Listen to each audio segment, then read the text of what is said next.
للہ رب العالمین والعاقبۃ للمتقین والصلاۃ والسلام علی رسولہ النبی الکریم اما بعد فاعوذ باللہ من الشیطان الرجیم بسم اللہ الرحمن الرحیم وَاعْبُدُوا اللَّهَ وَلَا تُشْرِكُوا بِهِ شَيْئًا صدق اللہ مولانا العظیم۔ معزز و محتشم ناظرین کرام، پروگرام علم و عمل کے ساتھ آج کا ہمارا موضوع ہے اسلام اور عبادات۔ یعنی اسلام نے عبادت کا جو تصور دیا ہے وہ بہت جامع اور وسیع ہے۔ محبت الہی کے بعد ایمان کامل کا تقاضا اسی وقت پورا ہو سکتا ہے جب ایمان کے دوسرے تقاضے یعنی اطاعت الہی پر پوری توجہ دی جائے، کیونکہ محبت در حقیقت اطاعت الہی کا تقاضا کرتی ہے۔ ارشاد خداوندی ہے وما خلقت الجن والانس الا لیعبدون۔ اسلام میں عبادت کی اصل اور بنیاد یہ ہے کہ تم دین کو اللہ کے لیے خالص کرو، اور وہ اس طرح کہ ہر قسم کی عبادت میں تم اللہ کو منفرد مانو، یکتا جانو۔ سورہ اخلاص کیا ہمیں سبق دیتی ہے؟ قل هو اللہ احد اللہ الصمد لم یلد ولم یولد ولم یکن لہ کفوا احد۔ یعنی توحید پر اللہ کے سوا اللہ کا مقام، اللہ کا مرتبہ، اور وحدت کو وحدانیت سمجھو، اور وحدت ایک اکائی کا نام ہے کہ وہ ایک ہے، وہ واحد ہے، وہ احد ہے، وہ صمد ہے۔ یہ وحدت ہے، اور وحدانیت اپنے سورسز سے اس وحدت کو جان لینا، اسے وحدانیت کہتے ہیں۔ اور توحید تب بنتی ہے جب مخبر صادق حضور سید عالم صلی اللہ علیہ وآلہ وسلم کے جاننے پر ہم اللہ وحدہ لا شریک کو ایک مانتے ہیں، یکتا مانتے ہیں، صمد مانتے ہیں۔ یہی عبادت کا فلسفہ ہے۔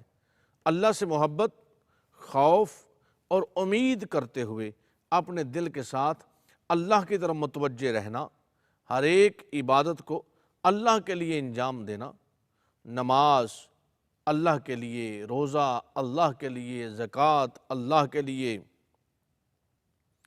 حد درجہ جو معاملات بھی ہیں اللہ کے لیے۔ ہمارے شیوخ نے تصوف کے اندر اور صوفیاء نے اس بات کو بہت لازم قرار دیا ہے، اور ہمارے شیخ کامل اس بات پر بڑا زور دیتے اور اکثر یہ فرمایا کرتے، اٹھو اللہ کے لیے، کھاؤ اللہ کے لیے، بیٹھو اللہ کے لیے، چلو اللہ کے لیے، پیو اللہ کے لیے، دنیا بھر کا سفر کرتے ہو اللہ کے لیے، تجارت، نیکی، شادی، بیاہ جو بھی کرتے ہو اللہ کے لیے، سفر کرتے ہو اللہ کے لیے، بیوی بچوں کی خدمت کرتے ہو اللہ کے لیے۔ یعنی اس بات کو مکمل طریقے سے اپنے سانچے میں ڈال لینا اور اپنے ذہن و دماغ میں اتار لینا کہ میرا ہر عمل اللہ کی رضا کے لیے ہے، اسے عبادت کہا جاتا ہے۔ دو چیزیں ہیں، ایک ہوتی ہے عادت، ایک ہوتی ہے عبادت۔ عادت کیا ہے؟ کھلے سر، ننگے سر بازاروں میں پھرنا، کھلے ہاتھوں بازاروں میں پھرنا۔ عبادت کیا ہے؟ سر ڈھانپ کر، ہاتھ باندھ کر اللہ کے حضور کھڑے ہو جانا۔ اب ہر جگہ یہ حالت نہیں ہوتی، یہ کہاں ہوتی ہے؟ جہاں ہم اس وحدہ لا شریک کی عبادت کے لیے جمع ہوتے ہیں۔ اسلام میں عبادت کا مفہوم عام ہے، اور دین و دنیا کہ ہر اچھے عمل کو اس میں شامل کیا گیا ہے۔ چنانچہ عبادت ایک ایسا جامع لفظ ہے جو تمام ان اقوال و اعمال پر صادق آتا ہے جنہیں اللہ تبارک و تعالیٰ محبوب رکھتا ہے، اور مسلمان بندہ مومن یہ یقین رکھتا ہے کہ اس کی سچی اور خالص عبودیت صرف اللہ وحدہ لا شریک کے ساتھ ہے۔ سورہ نساء میں اللہ رب العزت نے کیا فرمایا؟ وَاعْبُدُوا اللَّهَ وَلَا تُشْرِكُوا بِهِ شَيْئًا۔ اور اللہ کی عبادت کر۔ تیرے اوپر جو پہلا حق ہے نا اے انسان، تمہیں ہم نے لَقَدْ خَلَقْنَا الْإِنسَانَ فِي أَحْسَنِ تَقْوِيمٍ اپنا شاہکار بنا کر بھیجا ہے، اور پھر کنتم خیر امہ، تمہیں بہترین امت بھی کہا ہے، اور پھر یہ بڑی بڑی طاقتیں جو ہیں وہ تیرے آگے سرنگوں ہیں، اور تجھے ہم نے شاہی کا تاج جو پہنایا ہے نا، اس کا صرف ایک ہی مقصد ہے کہ تو اپنا سر، تو اپنی شاہی، تو اپنی انانیت، تو اپنا ہونا قربان کر دے، فقط میری بارگاہ میں زندگی آمد برائے بندگی، زندگی بے بندگی شرمندگی۔ تو صرف میری عبادت کر میرے بندے، اور میرے ساتھ کسی کو شریک مت ٹھہرا۔ ذات میں تو ہے ہی کوئی نہیں، تو صفات میں بھی کوئی نہیں، اللہ کا شریک کیسے ہو سکتا ہے کوئی؟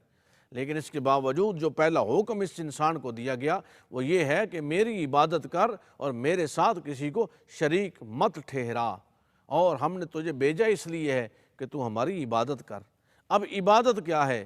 عبادت نماز روزہ بھی عبادت ہے، سجدوں میں پیشانی کو جھکانا بھی عبادت ہے، صدقات و خیرات کرنا بھی عبادت ہے، غریب کی داد رسی کرنا بھی عبادت ہے، دکھیوں کا مداوع کرنا بھی عبادت ہے، غریبوں کو کھانا کھلانا بھی عبادت ہے، حج بیت اللہ کی سعادت بھی عبادت ہے، رضائے الہی اور تقرب اللہ کے لیے ہر عمل کو جاری رکھنا یہ بھی عبادت ہے، اللہ کی رضا جوئی چاہنے کے لیے عمل کرنا یہ بھی عبادت ہے۔ بس ایک بندہ مومن کے لیے صرف اللہ کا بندہ ہونا ہی سب سے بڑے شرف اور فضل والی بات ہے۔ اللہ رب العزت کے احکام کی تعمیل کرنا، اس کے منہیات سے اجتناب کرنا، اس کی حدود کی پاسداری کرنا اور فرائض کو نافذ کرنا، یہ عبادت ہے۔ یعنی ہر عمل میں اللہ رب العزت کے ساتھ اپنے آپ کو جوڑے رکھنا۔ امت مسلمان پر اللہ رب العزت کا فضل و رحمت ہے کہ اس نے ہمارے لیے مختلف قسم کی عبادات کا تعین فرمایا، چنانچہ ان میں بعض عبادات قلبی ہیں جو اللہ کے لیے اخلاص کے ساتھ دل میں انجام پائی جاتی ہیں۔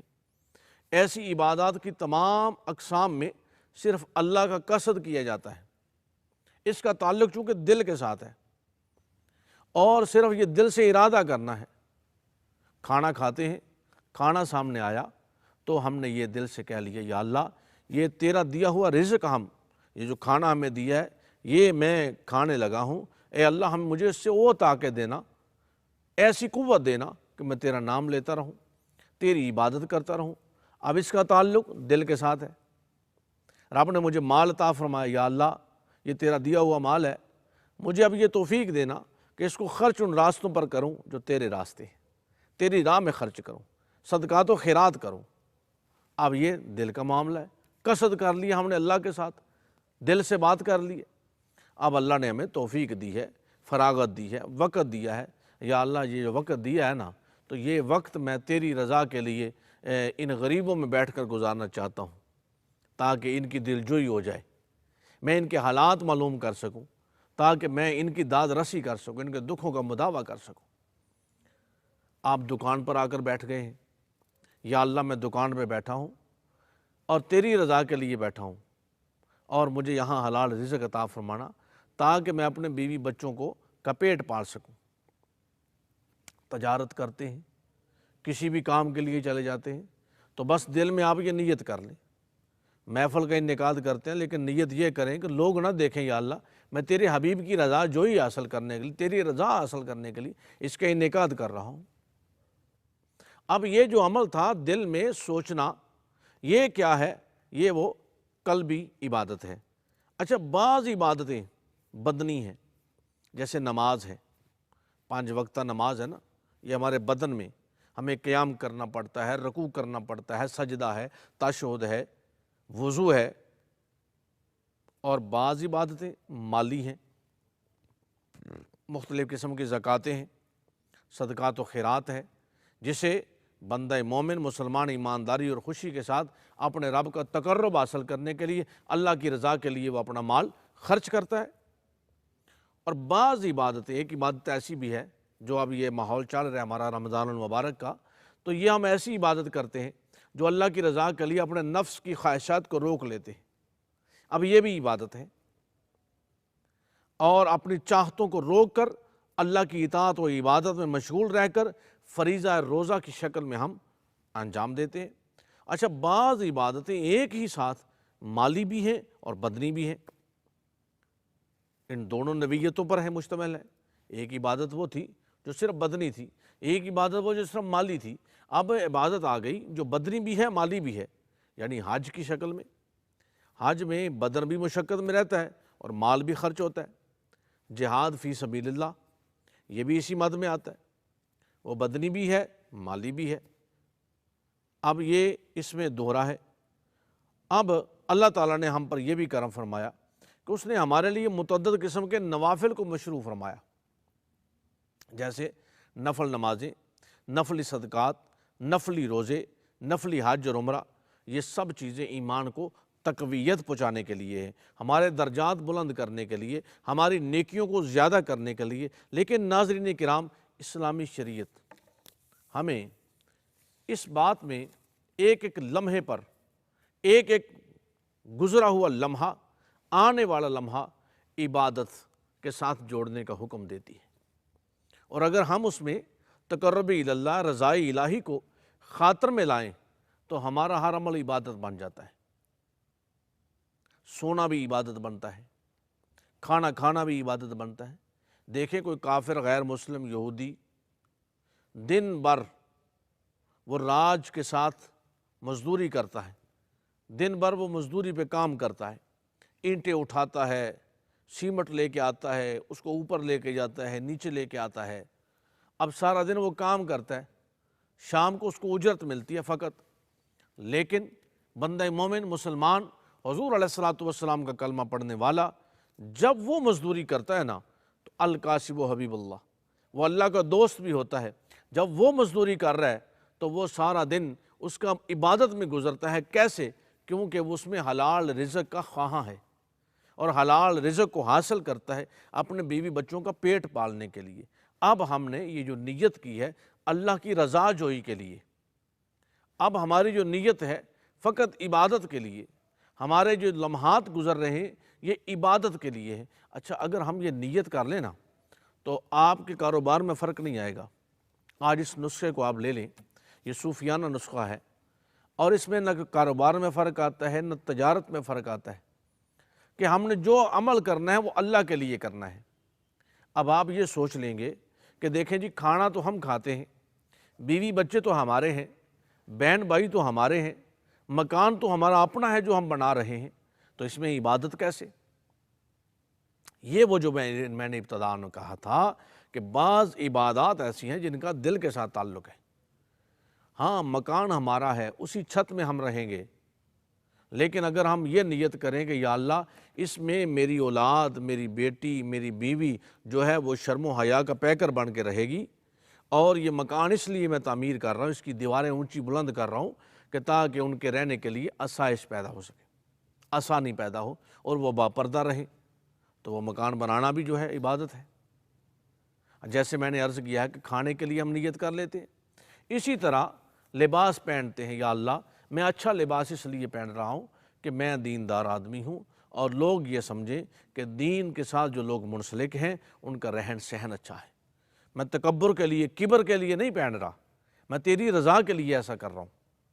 اب اس عمل پر وہ دین کے لیے کام کرنا وہ عبادت بن جاتا ہے۔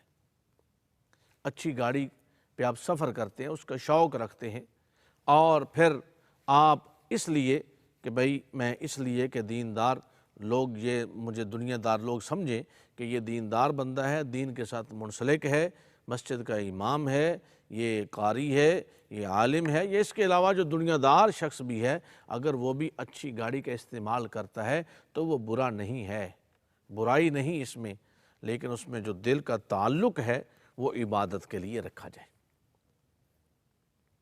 غرور سے بچیں، تکبر سے بچیں۔ اب اپنے عمل کو عبادت کے لیے، اب یہ تمام عبادتیں دیکھیں، قرآن میں عبادت کا جو فلسفہ ہے نا وہ ایسے بیان کیا گیا، قل ان صلاتی و نسکی و محیای و مماتی للہ رب العالمین۔ 5 وقتہ نماز میں ہم کیا کہتے ہیں؟ التحیات للہ والصلوات والطیبات، یعنی یہ عبادات وہ جانی ہیں، وہ بدنی ہیں، وہ مالی ہیں، کسی کیفیت میں بھی ہیں، وہ صرف تیری رضا کے لیے ہیں، للہیت اور خشیت کے لیے ہیں، مالک فقط تیری رضا کے لیے۔ اور عبادت ویسے بھی اللہ کے سوا کسی کے لیے کی جا سکتی ہی نہیں۔ اب وہ یہ عبادات کے پہلو ہیں، عبادت اللہ کی ہے، احکام شریعہ اللہ کے ہیں، اور ان پر ہم نے عمل پیرا رہنا ہے۔ اب جب وہ عبادت اللہ کی ہے تو یہ ان عبادات کی مختلف صورتیں ہیں۔ ہم مال خرچ کرتے ہیں غرباء پر اللہ کی رضا جوئی کے لیے، دائیں ہاتھ سے دیتے ہیں، حضور نے فرمایا بائیں ہاتھ کو خبر تک نہ ہو، سخاوت کرتے ہیں، لوگوں کو لباس دیتے ہیں، لوگوں کو کھانا دیتے ہیں، لوگوں کے لیے سہولیات پیدا کرتے ہیں۔ اچھا خود نہیں کر سکتے، ہم اپنا مال ایسی جو ہے اداروں کو دیتے ہیں، ایسی تنظیموں کو دیتے ہیں، ایسے مدارس میں دیتے ہیں جہاں طلباء پڑھتے ہیں، اور ہم ایسے اداروں کو دیتے ہیں جو یتیموں کا خیال رکھتے ہیں، مسکینوں کا خیال رکھتے ہیں۔ اب ہم ان کے لیے جو سہولیات ہماری بن رہی ہیں نا، ہم کسی کو دکھائے بغیر جب وہ عمل کر رہے ہیں تو وہ عبادت ہے۔ اب عبادت ایک نور ہے ناظرین، اور نور ہمیشہ صاف برتن میں ڈالا جاتا ہے۔